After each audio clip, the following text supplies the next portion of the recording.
So, there was this young guy walking along the beach when he spots a skull in the sand. He tries to ignore it, but then he thinks, how did that skull get here? Suddenly, he hears a voice in his head saying, "Blabbering got me here." Freaked out, he wonders, did that skull just talk? The voice answers, "Yeah, I was answering your question. You asked how I got here." Anyway, the guy goes into the nearby town, heads straight for the church, and announces, "People, you're looking for miracles in the wrong place. I know where the real deal is. Follow me."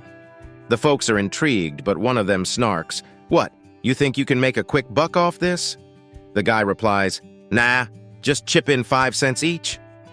Long story short, they all contribute. He leads them to the skull, but no matter what he says or does, nobody can hear the skull's voice. Naturally, the crowd gets angry, ties the guy up, and hauls him before the king. The king says, "All right, buddy, you have until sunrise to prove this skull can talk. If not, off with your head." Sure enough, sunrise comes, no proof, and the guy's head rolls off next to the skull. The skull asks his severed head, "So what brought you here?" The head groans, "Blabbering my big mouth." The skull replies, "Yep, that's a dead-end road, and there are 7 things that can turn our lives into hell." "It's not that we'll end up in hell," the skull continues, "but our lives become a living hell. Suddenly you have health issues, money problems, relationship troubles. You can't find a girlfriend or boyfriend, and it usually happens because people don't watch what comes out of their mouths. So listen up, here are the 7 things you better not blab about. First off, if you're single and you go around whining to people, 'Oh, I can't find a boyfriend,' or 'I can't get a girlfriend,' that negative talk sinks in. Your mindset becomes 'I'm unlovable,' or 'guys don't like me,' or 'girls don't dig me.' Every time you mope about being alone, you reinforce the belief that nobody wants you. You become the victim in your own story. So if you want a partner, don't advertise your singleness. You're just putting a jinx on any future relationships. Secondly, don't kiss and tell about your sexual escapades like a girl gushing, 'Oh, my boyfriend and I had such amazing sex, his penis was this big, and we did this crazy position.' Maybe guys do that too, I don't know. But think about it.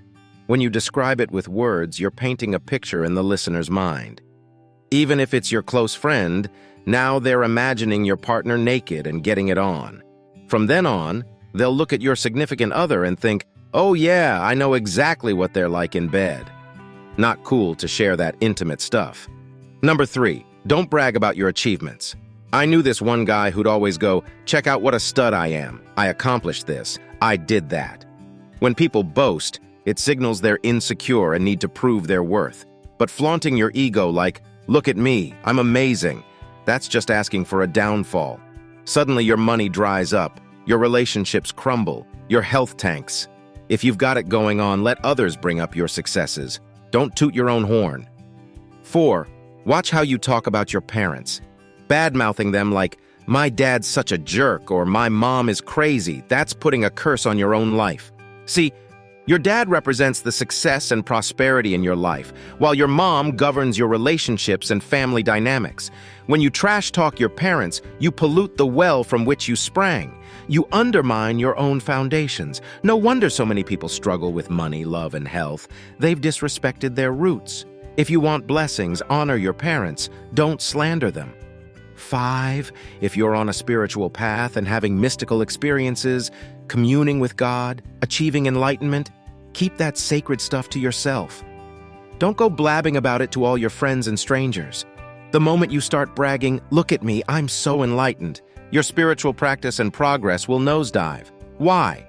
Because true spiritual growth comes through humility and grace, not the ego saying, 'Check out how awesome I am.'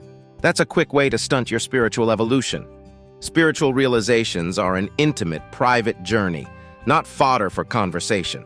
6, talking smack about your kids is another no-no.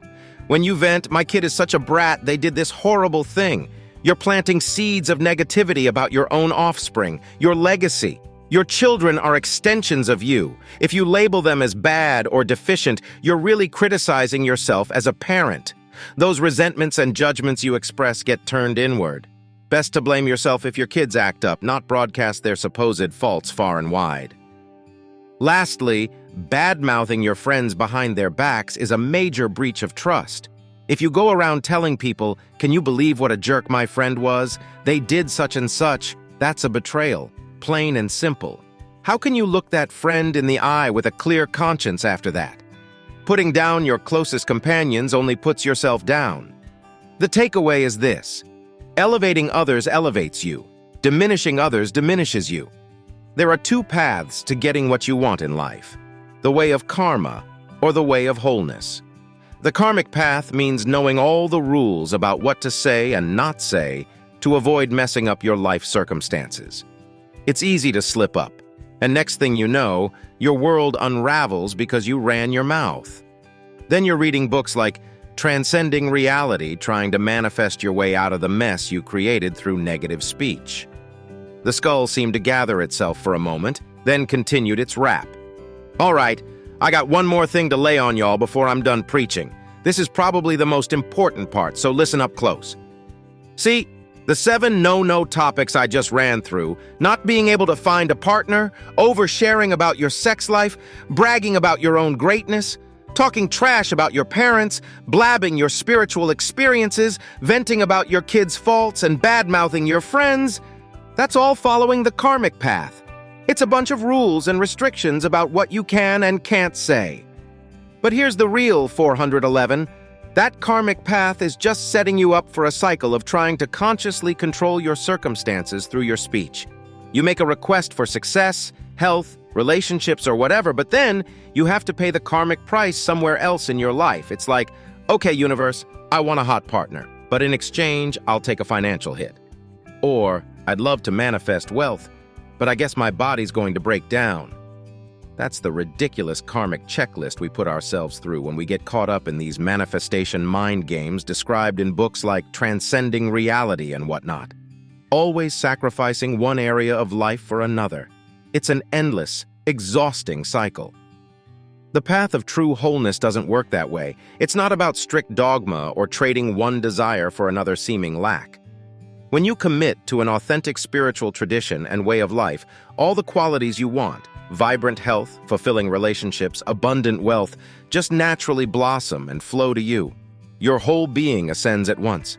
By being vigilant about not voicing those 7 toxic speech patterns, you're just clearing debris from your soul's path. But the real work is following the inward journey toward enlightenment, the reunion of your soul with the divine source. That's when true wholeness arises and your life blossoms with all those wonderful qualities as a spontaneous side effect. So don't get caught up in the karmic shake and bake, always struggling to consciously ration out the circumstances you want while fearing what you'll lose in turn.